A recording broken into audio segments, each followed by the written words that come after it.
नमस्कार। मृदुभाषी के इस खास कार्यक्रम शख्सियत में आपका हार्दिक स्वागत है। आज हम आपको एक ऐसी शख्सियत से मुलाकात करवाने जा रहे हैं जो इंदौर के ट्रैफिक की कमान संभाल रहे हैं। Additional SP traffic Shri Anil Patidar ji. Sir, आपका बहुत बहुत स्वागत है स्टूडियो में। इंदौर का ट्रैफिक को वैसे तो जागरूकता के माध्यम से, अवेयरनेस के माध्यम से लंबे अरसे से सुधारने का प्रयास किया जा रहा है, लेकिन हम नहीं सुधरेंगे। यही कारण है कि इंदौर का ट्रैफिक जो है वो लगातार बिगड़ता जा रहा है, बावजूद इसके कि काफ़ी अवेयरनेस फैलाया जा रहा है, ट्रैफिक पर अनाउंसमेंट किया जाता है, एड फिल्म्स, सारी चीज़ें आपके सामने होती है, लेकिन बावजूद इसके ट्रैफिक के नियमों का पालन कम ही देखने को मिलता है। हम अनिल जी से जानना चाहेंगे कि किस तरह से उनके हाथ में अब कमान आई है, उनके मन में क्या ट्रैफिक को लेकर जहन में किस तरह के एक ब्लूप्रिंट है, एक किस तरह से इस शहर के ट्रैफिक को सुधार करना चाहते हैं, उनके बारे में जानेंगे। सर, सबसे पहले तो मैं जानना चाहूँगा कि एक नया और अनूठा कार्यक्रम आपने शुरू किया है एनिवर्सरी और जन्मदिन को यादगार बनाने के लिए। ट्रैफिक में किस तरह का उपयोग ले रहे हैं आप और किस तरह से लोगों तक पहुँचने का कार्य कर रहे हैं? ये एक अनूठा विचार हमारे पहले मैंने शुरू किया था कि आप ट्रैफिक का चालान नहीं बनवाएं, आप जैकेट पहन के 40 से 50 मिनट आप ट्रैफिक व्यवस्था को संभालें और आप देखें कि इस तरह से ट्रैफिक नियम चलते हैं और आप खुद देखेंगे कि कितनी परेशानियां हैं ट्रैफिक नियम पालन करने में, करवाने में। तो इस तरह एक हमारा नया इनिशिएटिव था। लोग, हम भी आज भी रोज़ कर रहे हैं, उसको रोज़ाना चौराहों पे लागू कर रहे हैं। इससे काफ़ी अनुभव अच्छा रहा था। कुछ लोग आके बोलते थे, सर ये ज़िंदगी का एक तरह का नया अनुभव है और हम हमेशा नियमों का पालन करेंगे। तो एक ये इस तरह का जो है ट्रैफिक सेंस पैदा करना मेरा पहला उद्देश्य था कि हम चालान काफ़ी बनाते हैं नेगेटिव की तरह से, नेगेटिव तरीक़ों से हम लोग बहुत रोकते हैं, चालान बनाते हैं, बहुत सारे काम हैं, हम उनको साइड में खड़ा करके डांटते हैं, डपकारते हैं या ट्रैफिक स्टॉप लाइन के पीछे कार्रवाई करते हैं। परंतु उससे मैंने देखा कि बहुत ज़्यादा इफ़ेक्ट नहीं आ रहा था ट्रैफिक सुधार में। तो हमने सोचा कि एक नई चीज़ करते हैं और ये मेरे दिमाग में पहले मैंने कुछ लोगों को रोक के कि आप 40 मिनट उस चौराहे पे रुकिए और उसके बाद आपको छोड़ देंगे। परंतु मैंने कहा कि इस 40 मिनट खड़े रहने के दौरान क्यों ना वो ट्रैफिक नियमों का पालन कराए, लोगों को समझाए कि कैसे यातायात नियमों का पालन किया जाता है। यस, और रियलाइज़ भी हो कि यदि कानून तोड़ रहे हैं तो कितनी झल्लाहट होती है, किस तरह के एक्सीडेंट के हो सकता है या दूसरी चीज़ें घातक हो सकती है आदमी के लिए। यह यातायात नियमों का तोड़ना एक तो खुद की जान को खतरे में डालना है, दूसरा उस व्यक्ति की जान को खतरे में डालना है जो नियम से चल रहा है या नियमों का पालन कर रहा है। तो दोनों की जान खतरे में होती है। यदि हमने कि ये कार्रवाई है जो कि एक 30 से 40 सेकंड बचाने के लिए एक व्यक्ति ट्रैफिक रूल्स तोड़ता है, यातायात के नियमों के संकेतों का उल्लंघन करता है, यदि उन 40 सेकंड में उसे इतनी क्यों जल्दी रहती है कि किसी भी चीज़ का हर चौराहे पे जाके वो नियम को तोड़ता है। हमने सोचा कि इसको यहीं खड़ा किया जाए, इसी चौराहे पे यातायात नियमों का पालन कराया जाए, खुद भी समझे कि यातायात के नियम क्या होते हैं। और जैसे आदमी ट्रैफिक में फंसता है तो 10-20 मिनट रुकने के बाद कितनी झल्लाहट होती है आदमी को। तो यदि वो इस तरह नियमों का पालन करेगा तो बहुत सारे लोगों को जो थे वो एक नया अनुभव था उनके लिए, और वो आके बताते थे कि सर हम लाइफ लॉन्ग यातायात ट्रैफिक रूल्स का पालन करेंगे। बिल्कुल सर, ट्रैफिक का सेंस यदि नहीं होगा तो इंदौर शहर का ट्रैफिक सुधर नहीं सकता। तो जिस तरह से आपने ये अवेयरनेस के 2-3 प्रोग्राम चलाए हैं, और क्या प्लानिंग है कि सेंस डेवलप हो? विज्ञापन है, चाहे रेडियो के द्वारा हो या दूसरे माध्यमों, और क्या क्या चीज़ें आपके माइंड में है जो आप उसको करना चाहते हैं? ये इसी तारतम्य में हमने एक ये चलाया है कि आपके परिवार का जो भी विशेष दिन हो, यदि बेटे का जन्मदिन हो, बेटी का जन्मदिन हो, आपकी मैरिज एनिवर्सरी हो, तो आप ट्रैफिक के साथ मनाइए। आप किसी चौराहे का यातायात 1 घंटे संभालिए और आप उस दिन को आप बहुत बेहतर मनाएं, अच्छे तरीके से मनाएं और कुछ नया सीख के जाएं, ज़िंदगी के लिए एक नया अनुभव लेके जाएं। तो यह एक जो हमने चलाया, इससे बहुत अच्छा रिस्पांस मिल रहा है, काफ़ी फैमिली आ रही है। इसमें एक नया इनिशिएटिव आ रहा है कि कुछ इंस्टीट्यूशन आके हमसे कह रहे हैं कि हम भी यातायात का उसमें चौराहे पे आके पालन करना चाहते हैं और हम सीखना चाहते हैं कि यातायात नियम क्या होते हैं और उसको तोड़ने से क्या हानियाँ होती है। तो एक नया इनिशिएटिव हम फिर एक शुरू कर रहे हैं, जिससे कि कुछ संस्थाएं आके जुड़ेगी और वो हमसे यातायात के नियमों का हम ट्रेनिंग सेशन देते हैं उनको 15 मिनट का, उनमें बताते हैं। और हो सकता है कि इसके लिए इंदौर शहर के लिए एक संपत्ति पैदा हो जो ज़िंदगी भर यातायात नियमों का पालन करे और एक अच्छे नागरिक की तरह वो यातायात नियमों को सीखे और ज़िंदगी भर चले।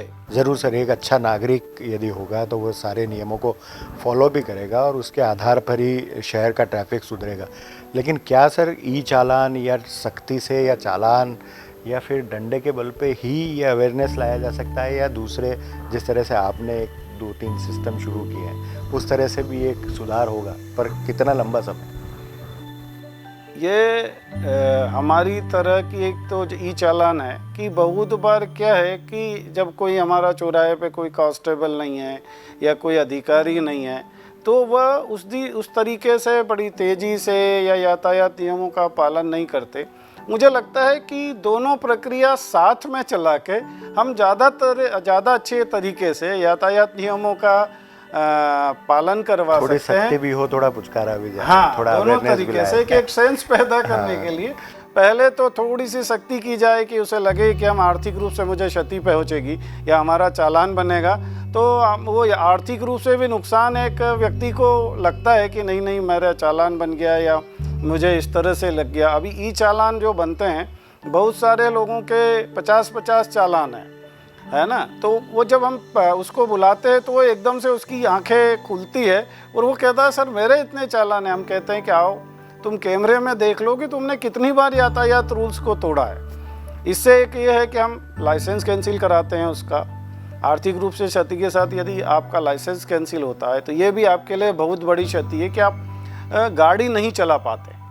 तो एक ये भी एक बहुत अच्छी तरीके का सबक है और दूसरे लोगों के लिए भी सबक मिलता है कि अरे इसके साथ ऐसा हो गया तो कभी हम ज़्यादा रूल्स का पालन नहीं करेंगे तो हमारे साथ भी ये हो सकता है। अभी यातायात की कमान संभाले आपको ज़्यादा समय नहीं हुआ है, लेकिन फिर भी जो 2-3 इवेंट आपने शुरू किए हैं वो काफ़ी लोगों को प्रभावित भी कर रहे हैं। शहर के कितने ऐसे इलाके हैं सर जहाँ पर हेवी ट्रैफिक है और यातायात की दृष्टि से आप लोगों को बहुत दिक्कतें होती है? कौन कौन से इलाके ऐसे हैं?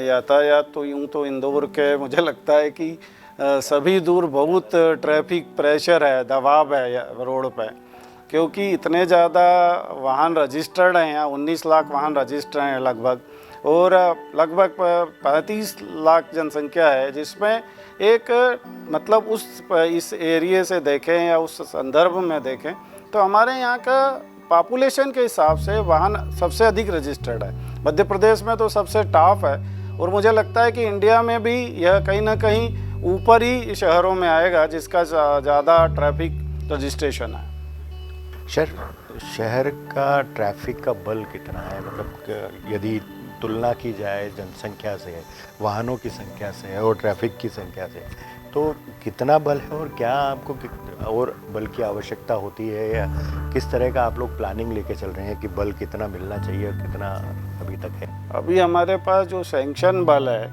लगभग 850 का है और उसमें भी 350 के बल की कमी है। परंतु मुझे लगता है कि जैसे जैसे भर्तियाँ होती जाएगी या जैसे जैसे नियुक्तियाँ होगी, हमें भी प्रायोरिटी के हिसाब से बल मिलेगा। परंतु हमें इन संसाधनों से जो उपलब्ध हैं या उन्हीं से हम कुछ अच्छी चीज़ें कर सकें, कुछ सुधार कर सकें, तो हमें जो सभी तरीके से सपोर्ट मिलेगा और हम और बेहतर कर पाएंगे। इंदौर की जनता एक बहुत ही अच्छी जनता है। यदि कोई हम नया करते हैं या कुछ अच्छा करते हैं तो हमेशा समर्थन में आगे आती है और सीखने के लिए तत्पर रहती है। नया करने के लिए इंदौर हमेशा तत्पर रहता है सर। इंदौर शहर की केवल बात की जाए तो साल भर में लगभग 400 से 500 डेथ अक्सर हम लोगों ने देखा है कि होती है। कोविड काल में ज़रूर ये कम हुई, लेकिन कई ब्लैक स्पॉट्स हैं, कई ऐसे इलाके हैं जहाँ एक्सीडेंट ज़्यादा होते हैं, मौत ज़्यादा होती है। तो ऐसे स्पॉट्स पे किस तरह का वर्क किया जाता है और मौत कम हो इसके किस तरह से आप लोग प्रयास करते हैं? हमारे इसमें ट्रैफिक में उसमें ब्लैक स्पॉट बोलते हैं, लगभग शहर में 15 हमने चिन्हित किए हैं। उन ब्लैक स्पॉट को सुधारने के लिए सारी संस्थाएं हैं कि राजस्व है, नगर निगम है जो शहर के अंदर हैं, PWD है, NHI है, तो ये सब मिल के उसको ट्रैफिक इंजीनियरिंग प्लान करते हैं और उसमें एक्सीडेंट रोकने के लिए हम क्या कर सकते हैं उसका प्रयास किया जा सकता है कि डेथ कम की जाए, उसमें घायलों की संख्या कम की जाए। तो इस तरह का प्रयास जारी है। हमेशा ब्लैक स्पॉट बदलते रहते हैं कि आज कभी इस चौराहे को ब्लैक स्पॉट बना दिया, फिर वो कुछ दिनों के बाद ट्रैफिक उसका कम हो गया या डेथ कम हो गई, तो फिर नेक्स्ट जहाँ पे ज़्यादा हो रही है उस जगह को हम चिन्हित करते हैं और उसमें फिर ट्रैफिक इंजीनियरिंग के साथ इन सभी डिपार्टमेंट के साथ मिल के हम उनको सुधार करते हैं। ट्रैफिक इंजीनियरिंग की बात आपने की सर, 84-86 में एक अलग से डिपार्टमेंट बनाया गया था कि ट्रैफिक इंजीनियरिंग, जिसमें इंदौर के सभी प्रशासनिक हो, पुलिस हो, यातायात हो, चाहे IDA हो, TNCP हो, इनका एक व्यक्ति इसमें इन्वॉल्व होता था और वो शहर के ट्रैफिक इंजीनियरिंग के लिए काम करता था, लेकिन वो बंद है। उसको फिर से शुरू करने को लेकर कोई प्रयास किया जा रहा है या फिर इसी तरह से ट्रैफिक इंजीनियर्स का साथ लेके हम लोग आगे करते रहेंगे? अभी एक हमने सर्वेक्षण कराया था ट्रैफिक इंजीनियरिंग को लेके कि जिन चौराहों पे ट्रैफिक दबाव बहुत है तो उस जगह कि हम किस तरह से कितना सुधार कर सकते हैं। ये मैं भी लगातार प्रयास करता हूँ कि जो चौराहे हैं उस पे हम क्या सुधार करके प्रयोग करते हैं। पहले कि इसको दाएं से ये करा दिया जाए, स्टॉपर से जो राइट साइड है या लेफ़्ट साइड है उसको कितना छोटा किया जाए, कितना बड़ा किया जाए, तो उससे यातायात का जो प्रेशर है, ट्रैफिक प्रेशर है, वह कम होगा। तो ये हम कंटिन्यू सुधार करके देखते हैं और जो बेस्ट पॉसिबल होता है आज के उसमें हम लोग कर रहे हैं। दूसरी बात है कि ट्रैफिक इंजीनियरिंग को लेके बहुत बार सर्वेक्षण हुआ, अभी कुछ समय पहले भी एक सर्वेक्षण हुआ है कि उसको कैसे किया जाए। हमारे यहाँ जैसे जो पब्लिक के वाहन हैं, ऑटो है, मैजिक है, वैन है, ये भी काफ़ी अधिक संख्या में रजिस्टर्ड है। तो एक तो चौराहे स्टैंड नहीं है, कहाँ पे खड़ी करें, कहाँ पे ये है, ये इनको ज़्यादा प्रेशर लाओ तो इस जगह से दूसरी जगह खड़े हो जाते हैं। उनकी भी एक समस्या है अलग तरीके से, उसको भी बार बार हम चिन्हित करने का प्रयास कर रहे हैं कि इनको कैसे रेगुलेट किया जाए, है ना। अभी मैंने RTO विभाग से या नगर निगम से भी बात करने की कोशिश की है कि यहाँ हम कितनी संख्या में किस जगह कितने वाहन खड़े करने की हम सहमति दें कि ताकि उस जगह उतने ही ऑटो खड़े रहें, उतनी ही वैन खड़ी रहे, उतनी ही मैजिक खड़ी रहे, ताकि हम उसको बेहतर तरीके से और ज़्यादा बेहतर तरीके से संचालित कर सकें। वैसे अभी स्कूल शुरू नहीं हुए हैं, लेकिन स्कूल बसेस की भी एक बहुत बड़ी दिक्कत है। जब स्कूल बसें शहर में होती है सुबह और शाम के समय जब स्कूल छूटते हैं, तो ऐसे में ट्रैफिक जो शहर का है वो बदहाल हो जाता है। तो इसे लेके कोई प्लानिंग करे, क्योंकि शहर में कम से कम 4000 से अधिक बसें केवल स्कूल की है। ये सही है कि अभी कोविड काल के कारण हमारे पास स्कूल बसों का ट्रैफिक कम है। जैसे ही वो बढ़ती हैं तो यातायात का प्रेशर एकदम और ज़्यादा बढ़ जाता है, जब स्कूलों का मुख्यतः स्कूल लगने का समय और स्कूल छूटने के समय में। परंतु यदि हम उन बसों से हमने सोचा है कि स्कूल वालों से बात करेंगे तो कि किस तरह से उनको हम ज़्यादा रेगुलेट तरीके से चला सके, या वो 15-15, 20-20 मिनट के अंतराल से छूट रहे कि ताकि एकदम से पूरा यातायात स्कूल बसों के कारण ये ना हो। दूसरी बात है कि अभी मैंने जैसे हमारे यहाँ जो सिटी बस है या ICTL के साथ हम कंटिन्यू बात कर रहे हैं, वो कहीं भी रोड पे खड़ी होते थे। मेरे लगातार बात करने से एक ये हुआ कि वो रोड के साइड में खड़ी रहने लगी, और उसको एक तरह से देखो हम कंटिन्यू, हमारे साथ बहुत सारी संस्थाएं जुड़ी हुई है, नगर निगम अलग है, रेवेन्यू अलग है, AICTL अलग है, तो हमें बहुत सारा कोऑपरेशन सभी संस्थाओं से सहयोग लेना पड़ता है। कि अतिक्रमण हटाना हो तो हमें नगर निगम का सहयोग अभी चाहिए। बसेस का आपने एक मुहिम शुरू की थी शहर में, रोड किनारे जो भी बसेस खड़ी थी उन्हें जब्त करने का, ये भी काफ़ी सराहा गया इसी। हाँ, हमने सोचा कि बहुत गलत तरीके से जो प्राइवेट बसें हैं, वीडियो कोच बसें हैं, ये खड़ी रहती हैं। जहाँ भी इनको जगह मिलती है ये पार्क कर देते हैं। इनके अपनी जगह पार्किंग करने की नहीं है, तो हमने कहा कि आप कुछ भी करिए, आपकी प्राइवेट बसें किसी प्राइवेट स्थान पे आप खड़ी करिए। तो उसके लिए हमने जिस बस स्टैंड पे, जैसे हमने नौलखा बस स्टैंड पे बहुत सारी वो बसें खड़ी रहती थी, उनको उठवाया वहाँ से। जैसे रोडों पे खड़ी रहती थी बेतरतीब तरीके से, उनको उठवाया, उनके चालान बनवाइए। तो एक तरह से ये था कि जो भी यातायात को बाधित करती है चीज़ें, है ना, जैसे वो था कि एक जगह पूरा मैकेनिक नगर टाइप का बना दिया, पूरा रोड दाएं और बाएं दोनों तरफ बसें खड़ी होने लगी। मतलब यातायात निकलने का कोई जगह नहीं रही, यातायात अपने आप ही रुकने लगा था। उसमें भी हमने 5-25 बसों को उठवाया, उनको रोड को खाली कराया। उनको भी हमने मीटिंग की कि आप इस तरह से नहीं करेंगे कि पूरा आप ट्रैफिक ये करके, आप यदि आपको सुधारना भी है, चलाना भी है, तो व्यवस्थित तरीके से एक बस बुलाइए, आप उसका पूरा ये करिए, फिर वापस छोड़िए उसको।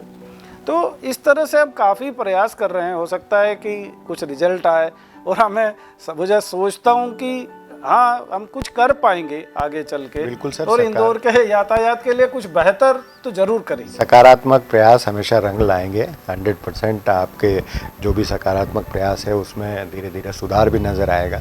यदि हम बात की जाए कि शहर के स्पीड की, जिसमें आप लोगों ने पहले भी कंट्रोल करने की कोशिश की, लेकिन बार बार बात वहीं आकर अटकती है कि जनप्रतिनिधियों द्वारा आपत्ति ली जाती है कि स्पीड के लिए आपके पास रोड इतने अच्छे नहीं है। हेलमेट अनिवार्य किए गए, लेकिन PIL लगाई गई, और फिर वही बात आई कि रोड बेटर नहीं है उसके कारण। तो क्या जनप्रतिनिधियों को पहले विश्वास में नहीं लिया जाता है, या फिर कहीं दिक्कतें पेश आती है जनप्रतिनिधियों द्वारा ही? तो इसको लेके किस तरह का आप प्लान लेके चल रहे हैं? क्या उन्हें विश्वास में लेके, पब्लिक को विश्वास में लेके ट्रैफिक को सुधार करने के लिए आगे बढ़ेंगे? देखो, जनप्रतिनिधि जनता का चुना हुआ प्रतिनिधि है, उसकी समस्याएं हैं, उनसे हम लगातार संवाद कर रहे हैं, उनसे भी बात कर रहे हैं, उनसे भी मिलेंगे, और बात कर ही रहा हूँ मैं कि हम मिल बैठ के, देखो हमें सबको आगे आना पड़ेगा यदि हम यातायात को सुधारना चाहते हैं, या इस महानगर बनते हुए महानगर को हम कहीं ना कहीं ट्रैफिक में व्यवस्थित तरीके से इस शहर को, ट्रैफिक को मेंटेन करना पड़ेगा। यदि हमने आज नहीं इसको कंट्रोल किया, तो हो सकता है कि आगे चल के हमें ज़्यादा समस्याओं का सामना करना पड़े और ज़्यादा दिन लगे इसको सुधारने के लिए। तो हम चाहते हैं कि इस तरह से बातें करें, सबको साथ में लें, जो भी संस्थाएं हैं सबको साथ में लेके, हम सब एक शहर के लिए काम कर रहे हैं, तो सबको साथ में लेके बात करें। हम लोग बात करेंगे, बहुत सारे लोग जनप्रतिनिधि आते हैं, हमसे सहयोग भी रहता है, और अच्छे हैं इंदौर के जनप्रतिनिधि। मुझे लगता है कि सभी इस शहर का हित ही चाहते हैं, तो उनसे बात करते हैं तो वो सहयोग देंगे। और मैं लगातार उनसे मुलाकात करता हूँ, उनके जो क्षेत्र की ट्रैफिक समस्या हैं उनसे भी बात करते हैं, जिस तरह से परिवार के लोगों को आपने जोड़ा है जन्मदिन और वर्षगांठ के लिए, क्या जनप्रतिनिधियों को भी ऐसा जोड़ा जाएगा कि वे भी एक समय ट्रैफिक के अवेयरनेस के लिए या ट्रैफिक के सुधार के लिए कुछ समय चौराहों पर दिया जाए? हम उनसे बात करके देखेंगे, क्योंकि जनप्रतिनिधियों के पास पहला ही समय नहीं होता है, वो कितना इसमें करेंगे। यहाँ पर ये आपका सुझाव है, हम एक बार बात करके देख सकते हैं। जिस तरह से शहर में ट्रैफिक की समस्या है, रोड अब चौड़ी होने लगी है, कई इलाकों में जो व्यस्ततम इलाके हैं वहाँ पे चौड़ीकरण किया जा रहा है, लेकिन जितना दबाव ट्रैफिक का है, जनसंख्या का है और वाहनों का है सर, उसमें क्या लगता है कि कितना सुधार हम लोग धीरे धीरे कर पाएंगे? क्या नियमों को फॉलो करने के बाद ही हो पाएगा, या फिर और किसी और प्लानिंग की आवश्यकता लगेगी? ओवर ब्रिज है या दूसरी चीज़ें? इसमें एक तो यातायात सुधार के लिए हमें बहुत सारे ओवर ब्रिजों की आवश्यकता होगी, है ना। अभी जो है कंटिन्यू जनप्रतिनिधि और जो ये हैं सामने आ रहे हैं, हमारे यहाँ बहुत सारे ओवर ब्रिज बने हैं और बहुत सारे प्लानिंग में हैं, और बहुत सारों का काम शुरू हो चुका है। मेट्रो भी है उसमें, कि यदि वो शुरू होती तो यातायात का दबाव और कम होगा। पब्लिक ट्रांसपोर्ट का काफ़ी सुधार में काफ़ी राहत मिलती है। हाँ, जैसे ये सिटी बस शुरू हुई तो कुछ लोग अपने वाहन छोड़ के सिटी बसों से सफ़र करने लगे। जब व्यक्ति को लगेगा कि हमारा समय इससे सार्वजनिक वाहनों के उपयोग से कम होगा, तो वो अपने आप ही आगे आएंगे। और बहुत जगह देखे, जैसे अपन बड़े शहरों में देखते हैं, बॉम्बे है, दिल्ली है, वो लोग अपने जो परिवहन है, सार्वजनिक परिवहन वाहनों का उपयोग करते हैं और अपने नौकरी स्थल पे, कार्यस्थल पे उस पर पहुँचते हैं। एक पार्किंग की बहुत बड़ी समस्या है सर इस शहर में। यदि आप कई इलाके देखें, चाहे जेल रोड देखें, एमजी रोड देखें, जहाँ दोनों तरफ पार्किंग इतनी हो जाती है कि सिंगल पैदल गुजरना भी बहुत मुश्किल होता है। तो शहर में कितनी पार्किंग की और आवश्यकता आपको लगती है? अभी फ़िलहाल कितनी पार्किंग है और क्या उन पार्किंग का यूज़ प्रॉपर हो पा रहा है, आपको लगता है उसका? हमारी जगह के पास पुराने शहर में ये ज़्यादा समस्या है कि पार्किंग के लिए है। हमारे व्यावसायिक स्थलों पे भी पार्किंग है, पर हमारे कहेंगे कि हमारे जनताओं की या कुछ लोगों की ऐसी आदत है कि पार्किंग उपलब्ध होते हुए भी वो रोड पे खड़ा करते हैं। तो इस आदत को भी हमें सुधारना पड़ेगा। हमारे अभी यहाँ 8 जगह पार्किंग है, उसमें काफ़ी कुछ जगह पार्किंग करते भी हैं लोग, परंतु मैं देखता हूँ कि कुछ व्यापारी जो हैं की आदत है कि उनको हमारे उसमें सामने खड़ा करना है, हमें वाहन हमारी दुकान के सामने खड़ा रहे। हमारी जो कस्बाई आदतें हैं वो मनमहानगर की तरफ बढ़ते हुए उसे कुछ चीज़ें सुधार की भी आवश्यकता सुधार की आवश्यकता होगी, उनकी अपनी आदतों में सुधार की आवश्यकता होगी। उससे हो सकता है कुछ तकलीफ़ें हो, परंतु हम जब इसको देखेंगे कि अंतिम रूप से हमें उसका फ़ायदा ही मिलेगा और बहुत सारी चीज़ों की जो दिक्कतें हैं या समस्याएं हैं वो दूर होगी। बिल्कुल, यदि पब्लिक का साथ मिले तो शहर भी स्वच्छ हो सकता है और एक बार नहीं 4 बार हो सकता है। तो शहर के यातायात को भी बहुत अच्छे से सुधार किया जा सकता है और एक नया नंबर 1 शहर बनाया जा सकता है कि जो ट्रैफिक सेंस में नंबर 1 हो। शहर के मास्टर प्लान की बात की जाए, मतलब ट्रैफिक मास्टर प्लान की या ब्लूप्रिंट की बात की जाए, तो किस तरह का ब्लूप्रिंट तैयार किया जाना चाहिए? क्या कोई एक मन में आपके जहन में कुछ ऐसा है कि जिसको ब्लूप्रिंट तैयार किया जाए और उसके बाद इस शहर के ट्रैफिक को सुधार किया जाए? एक तो जो स्मार्ट सिटी की प्लानिंग है उसमें यातायात और ट्रैफिक इंजीनियरिंग के साथ विचार विमर्श किया गया था, परंतु अभी कोई इसका मास्टर ब्लूप्रिंट की ट्रैफिक का अलग से मास्टर ब्लूप्रिंट इस पर बहुत काम नहीं हुआ है। पर अब हम देख रहे हैं कि बहुत सारी समस्याएं उभर रही है। अभी बहुत मल्टी लेवल पार्किंग के बारे में सोचा गया है, बहुत जगह जहाँ पे कम जगह है तो उसको मल्टी लेवल पार्किंग बनाई जाए ताकि ज़्यादा से ज़्यादा वाहन खड़े हो सकें। तो इस तरह की बहुत सारे विचार किए जा रहे हैं। कुछ जगह मल्टी लेवल पार्किंग का काम भी पाइपलाइन में है। यदि इस तरह की हम समस्याओं को जब हमारे सामने आती जाती है, हम उसको सॉल्व करने के लिए लगातार प्रयास करते हैं और हमारे सभी संस्थाओं के साथ ट्रैफिक एक अपने आप में अलग संस्था है, मतलब उसके साथ बहुत सारे लोग जुड़े हुए हैं। तो वो जब इस मिल के काम करेंगे तो यातायात में ज़रूर सुधार होगा, क्योंकि स्वच्छता हमारे लिए उदाहरण है और सबके लिए एक प्रेरणा स्रोत है कि हमने शहर को बदल दिया है ना। जब कुछ भी कुछ चीज़ें होती है, जैसे हमने कुछ खाया या छिलका हो या पॉलीथीन हो, तो हमें अपने जेब में रख लेते हैं या गाड़ी के किसी कोने में रख लेते हैं। एक गिल्टी फीलिंग टाइप की आती है कि यार मैं नहीं फेंकूंगा, है ना। वो कहीं भी भले दूर जाके घर की डस्टबिन में डाले या बाहर की डस्टबिन में जाके डालता है। एक यही सेंस हमको यातायात के लिए पैदा करना है और उसके लिए लगातार प्रयास करने पड़ेंगे। मैं इसी के लिए ये बहुत सारी चीज़ें मेरे दिमाग में थी जो हमने शुरुआत की है कि कैसे पब्लिक को ट्रैफिक सेंस पैदा किया जाए। अभी हमारे यहाँ बहुत कम ट्रैफिक सेंस है कि आप पूरी भले ही 11 बजे चाहिए रेड लाइट पर जाए तो 2 से 4% लोग रुकते हुए मिलेंगे कि हम 4 बजे रुक जाएं, कि रेड लाइट है तो हम रुकें, उसके बाद ग्रीन लाइट हो तो उस चौराहे से निकलें। ये ज़्यादा से ज़्यादा जब बढ़ेगा तो तब धीरे धीरे यातायात में सुधार होगा और हम एक बेहतर महानगर की ओर जाएंगे, क्योंकि यदि कोई महानगर अच्छे तरीके से रन करता है या उसकी सफलता एक यातायात पे बहुत निर्भर करती है। उसका बेहतर यातायात नहीं होगा।